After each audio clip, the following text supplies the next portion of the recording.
आज के इस वीडियो में हम बात करेंगे कि कैसे आप अपनी पर्सनैलिटी को बोरिंग से अट्रैक्टिव बना सकते हैं। आपने नोटिस किया होगा कि कुछ लोग ऐसे होते हैं कि जिनसे मिलते ही आप उनसे अट्रैक्ट हो जाते हो, आपको वो पसंद आ जाते हैं, जबकि कुछ लोगों से मिलके लगता है कि इनसे तो दूर रहना ही बेटर है। करेंटली शायद आपकी रियलिटी ये है कि बावजूद इसके कि आप एक बहुत ही इंटरेस्टिंग और अच्छे इंसान हो, आप उतने लाइमलाइट में नहीं आते। It's like most of the time you are in the background and nobody notices you.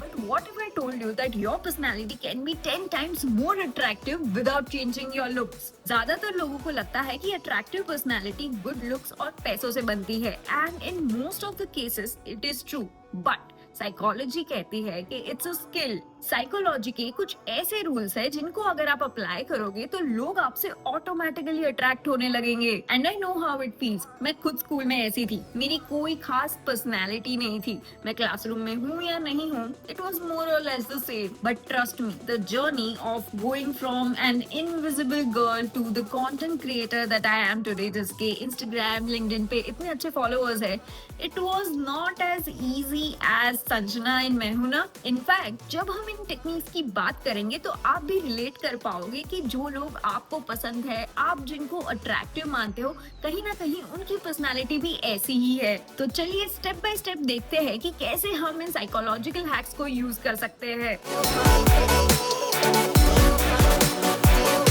Step 1, personal assessment. जब हमें पता होगा कि हमारी करंट पर्सनैलिटी कैसी है और हमें क्या इम्प्रूव करने की जरूरत है, तब हम उस पर वर्क कर पाएंगे। So take a pen and paper and write down. Number 1, आप सबसे ज्यादा कॉन्फिडेंट कब फील करते हो? आपको अपने बारे में सबसे ज्यादा क्या पसंद है और आपकी टॉप 3 वीकनेसेस क्या है? नाउ राइट डाउन कि आपको कैसी पर्सनैलिटी चाहिए। This way we have a rough idea कि हम यहाँ पे क्या अचीव करने की कोशिश कर रहे हैं। Step 2, now that we have a rough idea, अब हम साइकोलॉजी के ओशन मॉडल को समझेंगे। ये मॉडल कहता है कि आपकी पर्सनैलिटी के 5 इंपॉर्टेंट एस्पेक्ट्स होते हैं जिसके बेसिस पर लोग आपको पसंद या नापसंद करते हैं। पहला है कि आप कितने ओपन हो किसी भी चीज को करने के लिए। मान लो कि आप किसी ग्रुप में हो और वहाँ पे कोई इंसान कोई नई एक्टिविटी ट्राई करने का सजेशन देता है। अब आप क्या करते हो? क्या आप उसको ट्राई करते हो या फिर पार्टिसिपेट करने से मना कर देते हो? सेकेंड इज कि आप कितने डिसिप्लिन और ऑर्गेनाइज्ड हो। ये इसलिए मैटर करता है क्योंकि इसी के बेस पे लोग आप पे ट्रस्ट या रिलाई करते हैं। इसी के बेस पे वो डिसाइड करते हैं कि अगर फ्यूचर में उनको आपकी कोई जरूरत पड़ी, आपसे मदद मांगनी पड़ी,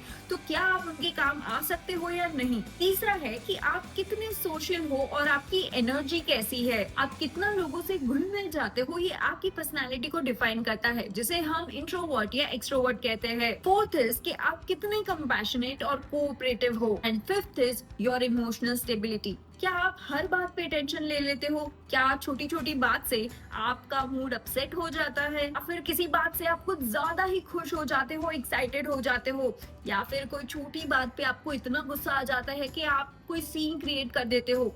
ये सब कुछ आपकी पर्सनैलिटी का एक इम्पोर्टेंट हिस्सा है। अब पर्सनैलिटी के सारे एस्पेक्ट्स तो जान लिए, लेकिन साइकोलॉजी की मदद से इसको अट्रैक्टिव कैसे बनाएं? Number 1, use the Ben Franklin effect. I am sure 90% लोगों को ये स्ट्रैटेजी नहीं पता होगी। All you have to do is just ask for a small favour from the other person. जैसे फॉर एग्जाम्पल उनसे पूछे कि can you recommend me a good restaurant, और can I borrow your pen for a minute. ये psychology reverse में काम करती है। सो इंस्टेड ऑफ थिंकिंग के I like this person so I will help them, the process works in reverse. एक बार सामने वाले ने आपकी हेल्प कर दी तो फिर वो खुद को सबकॉन्शियसली जस्टिफिकेशन देते हैं by assuming that they like you, that is why they helped you। अब आपने इस छोटे से एक्ट से उन्हें अपनी ओर अट्रैक्ट तो कर लिया है, लेकिन इसको और एम्पलीफाई करने के लिए let's talk about the second hack. Point number 2, be decisive. Let's say आप किसी के साथ डिनर पे गए हो, तो इंस्टेड ऑफ सेइंग के हाँ ठीक है जो मंगवाना हो मंगवा लो, मैं खा लूंगी, या फिर 10-15 मिनट बस मेनू को घूरते रहने से भी एक इनडिसाइसिव पर्सन की इमेज बनती है, जिसे अक्सर लोग पसंद नहीं करते। Person who makes clear decision and stand by them is naturally more appealing. Indecisiveness से आप इनसिक्योर दिखते हैं, जबकि डिसीजन मेकिंग एक लीडर की क्वालिटी होती है, एक कॉन्फिडेंट इंसान की क्वालिटी होती है, और लोग उससे नेचुरली ही अट्रैक्ट होते हैं। बट कॉन्फिडेंस सिर्फ डिसीजन लेने से शो नहीं होता। इसीलिए जब भी किसी से बात करें तो use the 70-30 rule of conversation. जब आप किसी से बात कर रहे हो तो 70% ऑफ द टाइम उन्हें बात करने दे और 30% ऑफ द टाइम आप बात करें। ज्यादातर सब लोगों को अपनी बात रखना और अपने बारे में बोलना ज्यादा पसंद होता है। तो ऐसे में इस 70-30 रेशियो का यूज करके आप सामने वाले इंसान को इम्पोर्टेंट भी फील करवा रहे हो और साथ ही साथ 30% ऑफ द टाइम आप भी बात करके अपने पॉइंट्स, अपने ओपिनियंस भी रख रहे हो, सो दैट सामने वाले इंसान को ये ना लगे कि आप डम या बोरिंग है। लेकिन सिर्फ बात सुन लेने से काम खत्म नहीं होता।